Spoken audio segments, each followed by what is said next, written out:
Amis internautes, nous sommes contents encore pour nous ensemble avec vous. Dans ce moment ça, pour nous continuer avec les capsules d'études que nous avons commencé depuis bien longtemps. Nous avons déjà plusieurs sujets. La semaine dernière, nous avons le prêt à intérêt au regard de la Bible. Nous avons que le croyant évangélique peut être un usurier dans la mesure où il respecte les principes d'éthique.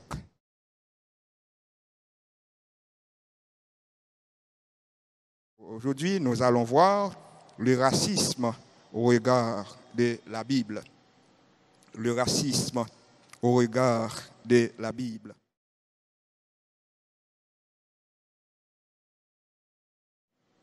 Le racisme est le fait par un individu de se considérer supérieur à un autre, soit par la couleur ou bien son rang social. On considère l'orgueil comme l'une des causes profondes du racisme. L'orgueil, c'est l'une des causes profondes du racisme.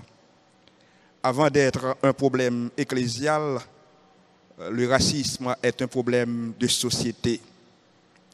La discrimination raciale a toujours été présente dans le temps sur notre globe. Si la Bible n'utilise pas ce mot, elle traite pourtant le sujet.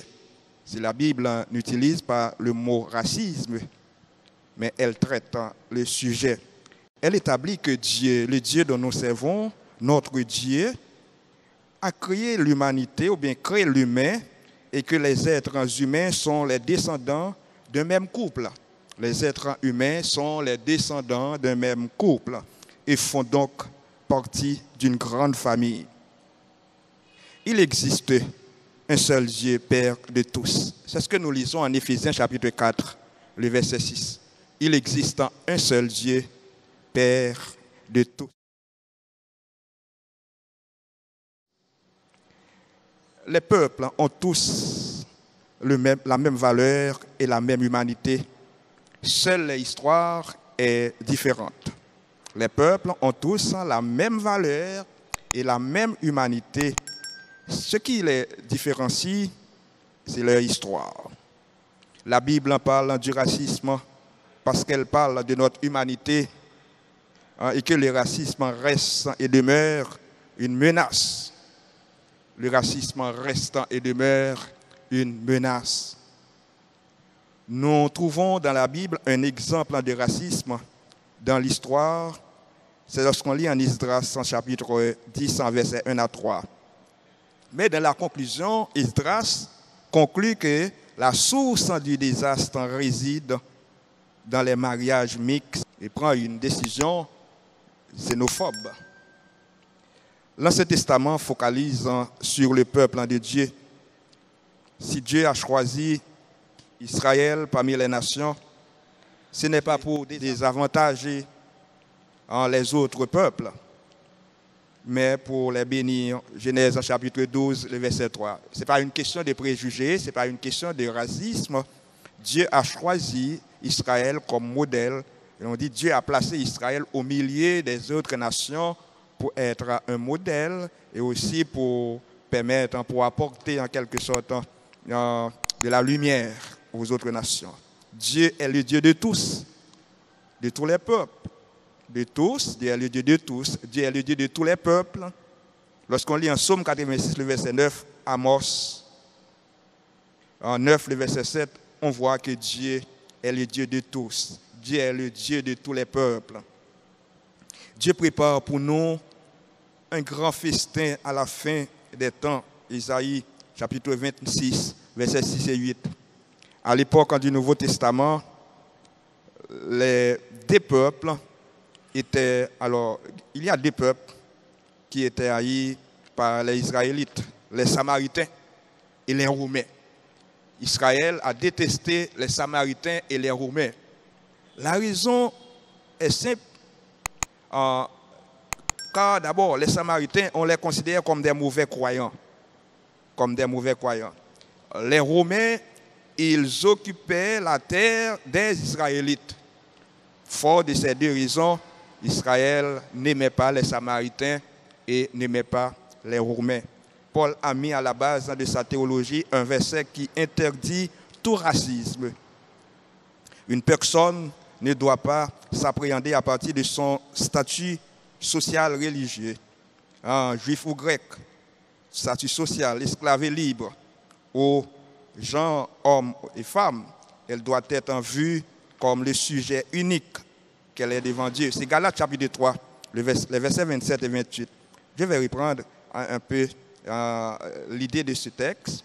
Une personne ne doit pas être appréhendée à partir de son statut religieux, qu'il soit juif ou grec, son statut social, esclave ou libre, ou son genre, l'homme ou femme. Elle doit être en vue comme le sujet unique qu'elle est devant Dieu. Galates chapitre 3, versets 27 et 28.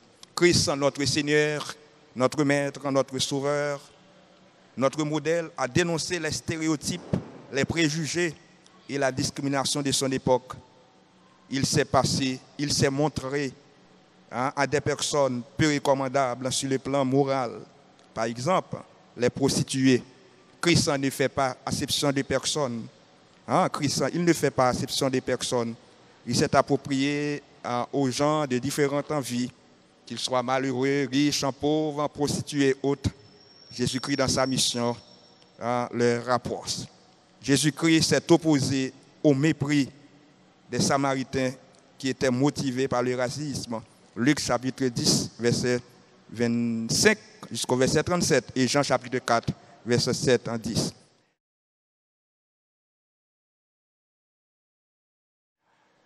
Eh bien, le mot racisme, ça ne figure pas dans la Bible. Cependant, la Bible, à travers son enseignement, elle nous invite à éviter le racisme, à vivre en harmonie les uns aux autres, à aimer les uns aux autres. Voilà l'enseignement biblique. Voilà l'enseignement que vous et moi, en tant que croyants évangéliques, que nous devons observer, que nous devons mettre en pratique.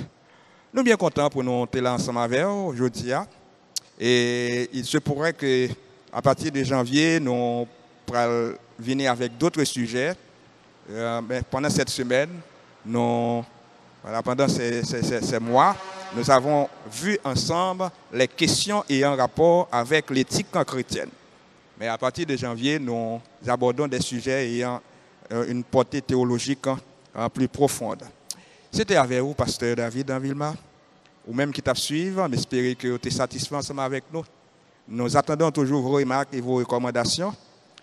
Si vous n'êtes pas abonné avec nous, le moment opportun pour vous de nous abonner ou bien d'abonner avec nous.